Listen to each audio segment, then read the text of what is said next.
Bienvenue dans cette nouvelle vidéo qui n'était absolument pas prévue, ni de près ni de loin, et vous comprendrez très vite pourquoi je n'avais pas prévu de faire cette vidéo et qu'elle n'était pas programmée. Je ne sais pas quand est-ce qu'elle va sortir, mais aujourd'hui il se passe quelque chose d'assez incroyable, en tout cas depuis hier soir il se passe quelque chose d'assez incroyable. Donc là on est lundi 19 janvier, il est 11h15, on se prépare, on se met en condition, regardez je vais même carrément sortir ma genouillère, parce que le piton des neiges m'a déglingué le genou, mais c'est pas grave. Donc on se prépare et on a 2 bonnes heures de route devant nous, malheureusement. Donc on espère que on va pas rentrer bredouille, mais voilà, il se passe quelque chose d'assez incroyable aujourd'hui et on veut partager ça avec vous et surtout on veut vivre ça au moins une fois dans notre vie. Voilà, je m'excuse, je suis en train de lasser mes chaussures en même temps que je vous parle, mais là n'est pas le souci. Le souci est qu'il faut qu'on se dépêche. Je peux dire ? Mais non, pas tout de suite. Charlotte, elle veut vous faire une annonce théâtrale de qu'est-ce qu'on est en train de faire et où est-ce qu'on va et tout. Mais je veux garder le suspense quelques secondes supplémentaires. Anyways, on est prêt. J'ai déjà extrêmement chaud. Actuellement, il fait autour de 30 degrés tous les jours sur l'île. Donc autant vous dire que ça sue très fort. Mais là, j'espère que le jeu en vaut la chandelle. Je suis trop excitée. Je vous reprends tout à l'heure. Là, on a beaucoup de route, donc à toutes. Salut les petits potes, voyagez avec moi, rigolez, soyez inspirés. Si ça marche, tant mieux, si ça marche pas, tant pis, au moins on aura essayé. Salut les petits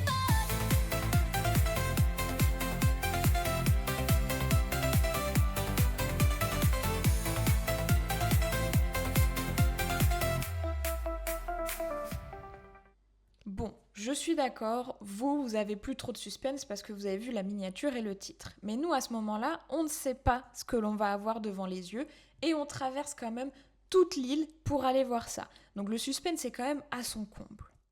Et pour que vous ayez un petit peu de contexte, dites-vous qu'on s'est couché hier soir à 23h en voyant des vidéos sur TikTok, sur Insta, sur Facebook.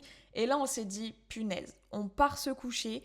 Il est en train de se passer ça sur l'île, donc il faut qu'on réfléchisse, est-ce qu'on y va demain matin ou pas?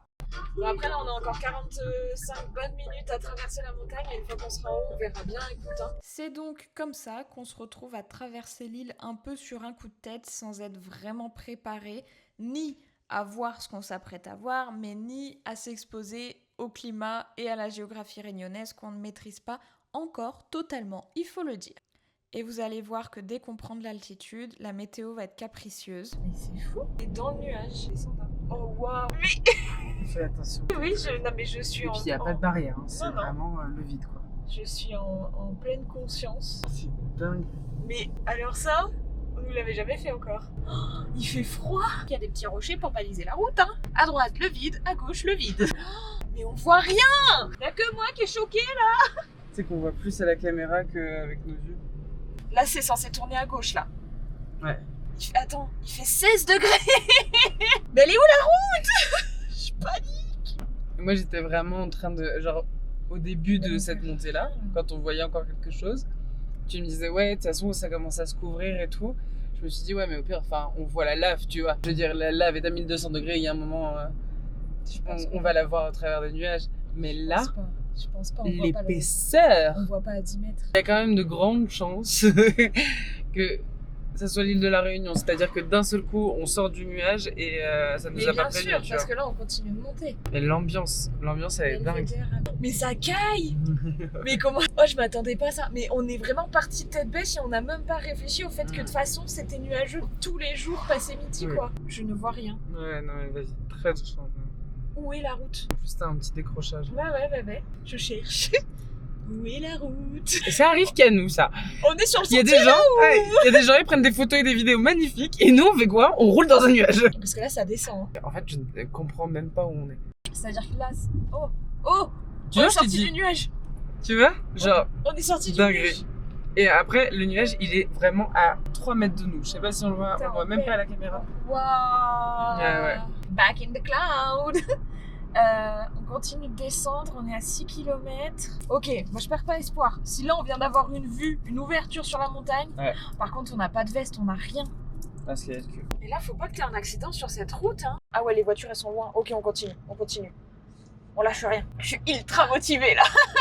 Est-ce que là, tu peux nous expliquer un peu le trajet? Attends, je vais fermer les... Alors, du coup, il est 13h30. On arrive petit à petit. Tu vois là, la fumée blanche là? Elle est pas pareille. C'est te rend dingue, hein, cette histoire. Je suis folle, j'ai envie de devenir spéléologue là. Bon, en attendant, je montre un peu Filme la le ville, côté ouais. gauche. Alors, Ok. donc là, ça y est, on a fait 2 heures de route. Comme vous avez pu le constater, on est passé par une multitude de virages. Donc c'est la route qu'on a l'habitude de prendre quand on va notamment au belvédère de Boiscourt. Oh, c'est trop beau! C'est trop beau! Filme nos faces là, c'est trop beau! C'est trop beau! Oh, je suis contente! T'es content, Je suis contente et en fait je suis très contente parce que ça fait 1 heure qu'on roule dans le nuage. Et donc c'est particulièrement flippant et décevant parce qu'on s'attend à avoir quelque chose d'assez incroyable. Et quand on est en plein milieu du nuage, autant dire qu'on perd tout espoir d'avoir une vue sur quoi que ce soit. C'est la première fois qu'on vient ici. Donc on n'est jamais venu sur cette partie de l'île. On devait venir pendant les vacances de Noël avec la maman de Charlotte. Mais la météo étant vraiment catastrophique, on a annulé au dernier moment parce qu'il y avait un cyclone qui passait au-dessus de nous. Donc là, ça y est, c'est vraiment la première fois qu'on met les pieds ici. C'est hallucinant. Là, la température est en train de grimper alors que tout à l'heure, on était à 15 degrés. J'ai pas les mots pour dire à quel point c'est beau. On a un ciel bleu devant nous. Je n'ai jamais vu des vidéos où les gens ont un ciel bleu comme ça devant eux. C'est hallucinant. Vraiment, je n'en reviens pas.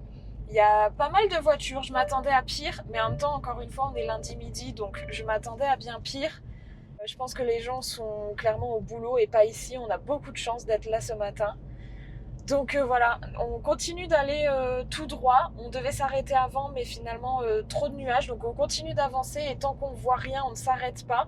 Parce que du coup, Charlotte va pouvoir expliquer qu'est-ce qu'on est venu voir et pourquoi on est là en train de... Je suis sûre c'est à gauche là. Je suis sûre c'est à gauche. Tu vois là ou pas? Tout est blanc sauf là. Du coup, Charlotte, explique. Le volcan, il a pété! Le volcan, il a pété hier soir à 19h45 et il a continué à être en pleine éruption toute la nuit. Hier, à 21h, il y avait 6 heures de route. En fait, les voitures étaient à l'arrêt, donc le trajet durait 6 heures pour venir jusqu'ici. Donc là, on est sur le pas des sables, donc on est sur le 2e arrêt que j'avais prévu de faire. Donc on va voir si on s'arrête ou si on continue. Là, il y a un petit belvédère. On s'arrête, non? Ouais, pourquoi pas. Parce que vous n'êtes pas sans savoir que du coup sur l'île de la Réunion, on est déjà sur un volcan, donc le Piton des Neiges qui a formé l'île. Mais il y a 12 000 ans, le Piton de la Fournaise s'est formé et c'est un des volcans les plus actifs au monde. C'est ça. Alors, Aujourd'hui encore. Aujourd'hui encore, un volcan qui n'est pas explosif, donc en soi, on ne court pas trop de risques. Presque pas de danger. Pas. Mais du coup, ça coule. Il fait froid. Donc du coup, c'est la première fois qu'on vient à la Fournaise et je suis toute joie et excitation. On fait un premier stop ici, on verra si on a besoin de bouger après. Ok, donc on fait un premier arrêt ici. On va voir ce que ça donne.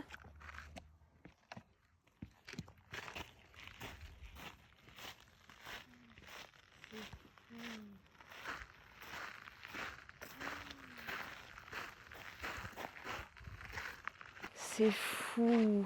Oh, mais waouh, tu m'étonnes qu'on ait l'air d'être sur Mars. Ok, donc faut continuer. Hein. Oh, waouh. Ok, on va regarder un petit peu ici, puis on va continuer après.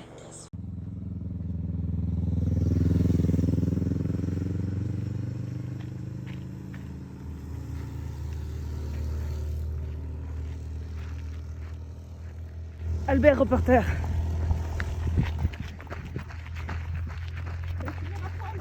Je sais pas si vous allez pouvoir voir, mais Elle s'est arrêtée.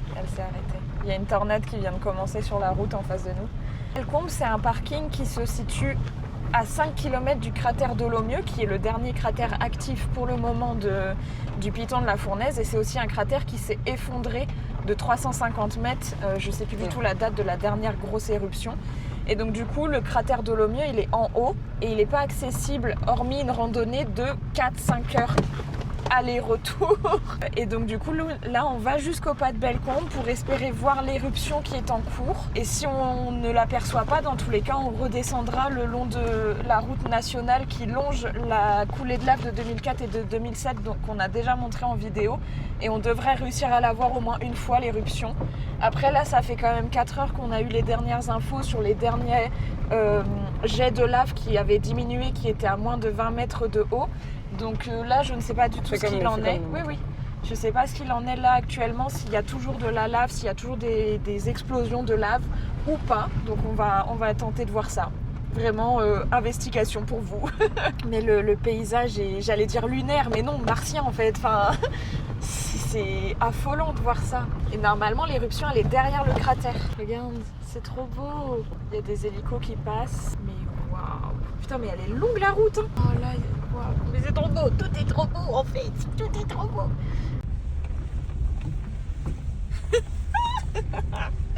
C'est trop drôle, on dirait les montagnes russes. Je vois les nuages qui avancent au loin, j'espère que c'est ok. Pas de Bellecombe, 1,7 km encore, putain.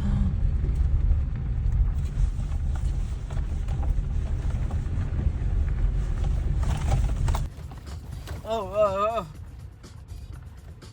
Je crois que je viens de me bloquer une vertèbre. Oh, tout de suite. Mais te jure, nous, j'ai mal. Non mais tu peux pas te bloquer une côte au piton des neiges et une vertèbre au piton de la fournaise. Merde, trouve un petit peu autre chose, fais preuve d'originalité. J'adore, c'est trop drôle. Ok les gars, on s'est mis un coup de crème solaire, j'ai pris la poche à eau. On est sur le pas de Bellecombe, donc c'est le parking qui est le dernier point avant la rando jusqu'au cratère. Et là normalement on est censé voir quelque chose. Charlotte a l'air de faire un grand sourire, elle ne dit rien. Non.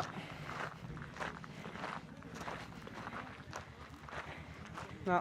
Donc non, c'est toujours pas d'ici qu'on voit. Je sais pas si vous verrez, c'est ce cratère apparemment qui a commencé à cracher hier. On va passer de l'autre côté du coup. C'est quand même hallucinant. Genre là devant toi mon chat, c'est le piton de la fournaise. Je te rappelle que t'as plus de genoux. Si mais j'ai une super genouillère maintenant. Moi je suis en train d'essayer de réfléchir parce que si on va sur la route en bas, le long du Trestastar et tout, en fait regarde les nuages, ils ont déjà recouvert cette partie-là. Donc il y a moyen que les nuages recouvrent tout ce qui a coulé cette nuit quoi. Oh c'est magnifique. Je suis désolée Anne que tu n'aies pas pu voir ça. C'est trop beau. On est ici, donc effectivement Sainte-Rose ou en tout cas... Oui bah oui, de toute façon on va remonter par l'est, hein, donc on aura l'occasion de voir.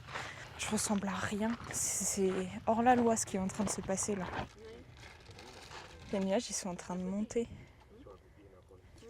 Écoutez, l'excitation est un petit peu redescendue dans le sens où on voit des volutes de fumée, mais apparemment c'est cyclique. Il y a l'activité baisse et s'intensifie au fil du temps. Donc là on est resté regarder, j'ai zoomé un peu avec le téléphone, on voit vraiment, genre c'est trop beau, donc je vous mets les images. Il y a quand même un petit sentier qui part sur le côté, donc là on va essayer d'aller voir si on peut se rapprocher, parce que en effet on voit le cratère d'ici, et le problème c'est que les nuages sont déjà juste derrière le cratère, donc ça veut dire que depuis la route en bas, côté mer, on voit rien je pense, ça m'étonnerait du contraire. Je sais pas si on voit, mais devant Charlotte, il y a pas mal de gens qui empruntent ce petit trajet. Par contre, au niveau des pieds, ouais, c'est cool pour une balade de 30 minutes. Autant vous dire que j'ai aucune envie là de faire ça pendant 5 heures. Hein. En fait, ce que je trouve hyper dur dans ce genre de randonnée, comme le piton de neige, c'est qu'effectivement, 10 minutes, ça va. Et quand pendant 5 heures, tu dois être vigilante sur tes chevilles, etc., il y a un épuisement, genre juste du corps qui a la flemme de stabiliser, quoi. En fait, faut pas hésiter à y aller un peu plus léger et à descendre comme ça.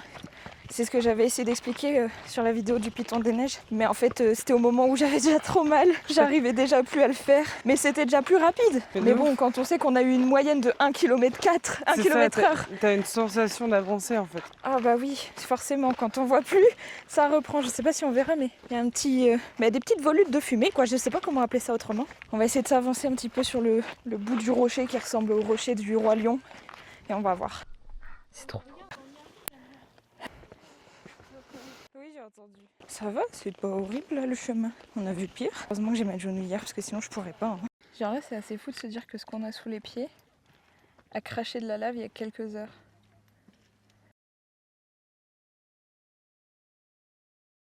Alors du coup, là c'est là où il y a l'éruption. Là c'est le point où on voulait aller et il y a des gens qui viennent de dire qu'il faut 50 minutes encore de marche pour y aller. Donc on va pas y aller, on a pris des jolies photos. On profite une dernière fois de ce panorama. On va essayer d'aller trouver un autre endroit pour voir un peu une vue différente. Mais juste c'est hallucinant. Est-ce que tu peux filmer ce cratère? Parce qu'avec la qualité de ta caméra en fait...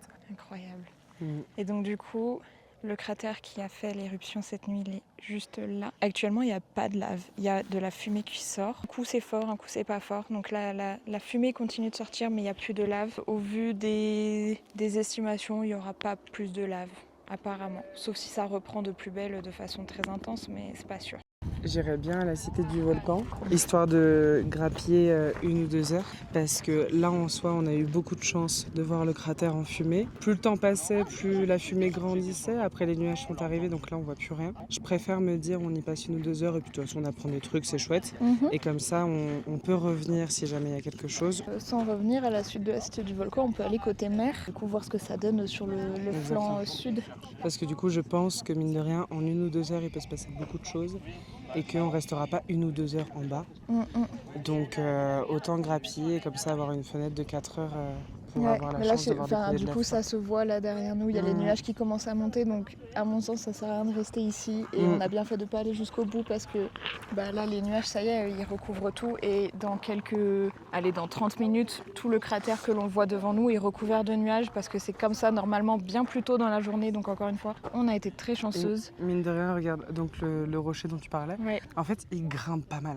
Oui, ça grimpe et puis c'est surtout Ça que grimpe tout le long sans interruption. c'est sans interruption et il y a des moments où il y a des vraies ascensions quoi. Ouais. Mais là vraiment les nuages, ça y est, ils s'emparent du cratère donc ça sert à rien. Faut juste que le volcan il continue de cracher. C'est ça. Je vais prendre le temps dans la voiture de regarder un petit peu l'activité sismique en cours et puis de toute façon on continue cette journée sur le thème de l'éruption volcanique. Oui, c'était pas du tout ce qui était prévu, mais c'est chouette. Ah bah non, c'était prévu que comme un lundi, on mette le planeur à plat, qu'on prévoit la semaine. Moi, du coup, j'ai pas eu le temps de vous faire encore mon bilan de fin janvier, mais il se passe plein de choses dans ma vie aujourd'hui, donc c'était prévu que j'organise tout ça, mais là, c'est pas grave. Téléchargez le planeur à Pop si ce n'est pas encore fait, commentez, partagez, aimez cette vidéo, bisous love. J'ai mon impresario avec moi. Vous le comprenez, c'est notre première éruption volcanique de toute notre vie. Alors on n'a forcément pas encore les bons réflexes, on n'avait pas assez d'eau, on commençait à avoir faim, on a préféré ne pas marcher 50 minutes en plein cagnard par sécurité et plutôt se déplacer en voiture jusqu'à la côte. On apprendra malheureusement plus tard qu'il y avait une mini-chance de voir de la lave au bout du sentier. Ça, c'est les images qui ont pu être capturées par plein de personnes hier soir. Ces personnes y ont passé majoritairement toute la nuit car la route ressemblait à ça, d'où les 6 heures de trajet. On n'y serait pas venu en pleine nuit même si on avait été au courant avant 23 heures, donc de notre côté, pas de regret. Mais au moins pour la prochaine fois, on saura mieux se préparer. Albert reporter. On voit rien, c'est où? Tu vois toi quelque chose? Bon, on est sur la coulée de lave de 2007, donc pareil, on est déjà venu ici quand on a fait la remontée de l'Est. Je vais essayer de vous montrer. Je vais filmer aussi avec le téléphone pour qu'on puisse voir. On est au pied du piton de la Fournaise, mais on est vraiment tout en bas. C'est-à-dire que l'océan est là et le piton de la Fournaise est là. Et en gros, alors, là où il y a mon doigt, il y a 2 petits pics. Et en décale à gauche, et il y a le cratère Dolomieu juste ici. C'est le dernier cratère actif à l'heure actuelle du piton de la Fournaise. C'est-à-dire que là, sous ce cratère, il y a une coulée de lave qui a fait plus de 300 mètres cette nuit, mais on ne la voit pas. Et je suis déçue. C'est dommage. Mais on a le droit à un coucher de soleil derrière le piton de la Fournaise qui est absolument waouh. Genre c'est trop beau. Alors par contre il pleut, c'est pas des plus agréables. Je me permets un petit plan voiture dégueulasse, mais alors voiture immonde, c'est ignoble. Qu'est-ce que tu veux faire, chat? Moi je propose que quand même on mange notre sandwich ici. Oui. Parce que là du coup bah voilà, ça c'est la coulée de lave de 2007. Et la dernière fois on n'avait pas pris le temps de s'arrêter et je crois qu'il pleuvait aussi, mais nous voilà sur la coulée de lave de 2007 et vous pouvez voir genre t'as un peu de végétation qui reprend et il y a des endroits où c'est vraiment gris comme ça que ça descend, le reste c'est noir, donc on voit vraiment les passages de la lave et je trouve ça absolument hallucinant en fait. Mais j'ai aucune notion de ce que représente une coulée de lave de tout là-haut sur 300 mètres. Est-ce que ça serait visible de là où on est? Est-ce que c'est juste parce que le soleil tape plus dessus qu'on ne voit plus? Je ne sais pas. Donc en soi, assez dingue de se dire que genre là ça s'est rentré en éruption hier soir. Après il y a eu une activité sismique depuis 3 mois, donc je pense que il n'y a pas juste 300 mètres, il nous garde quelque chose, ça va recommencer. Peut-être qu'on aura l'occasion de refilmer quand ce sera vraiment incandescent, brûlant, jaillissant. Mais pour ce soir, ce sera tout, je pense. Là, je suis sur la webcam du Python, il n'y a rien. Donc je suis un peu rassurée parce que j'allais vraiment avoir le seum s'il y avait... De ce qu'ils disent, c'est que si c'est pas visible depuis le cratère, c'est qu'il y a la majorité qui sont dans les tunnels de lave, mine de rien. Mais voilà, J'espère qu'on aura l'occasion de vivre d'autres éruptions, des plus impressionnantes. C'est quand même un phénomène incroyable de se dire qu'on est sur une île où il y a des éruptions volcaniques, l'un des volcans les plus actifs au monde. C'est fou. Et puis on va manger, puis on va rentrer à la maison parce que mine de rien, on aura passé la journée à chasser cette éruption volcanique. Donc il va être temps de rentrer à la maison à un moment donné. Écoutez, je vais essayer de faire quelques plans au téléphone et puis on va s'arrêter là pour aujourd'hui et on se retrouvera dans une prochaine vidéo. Bisous!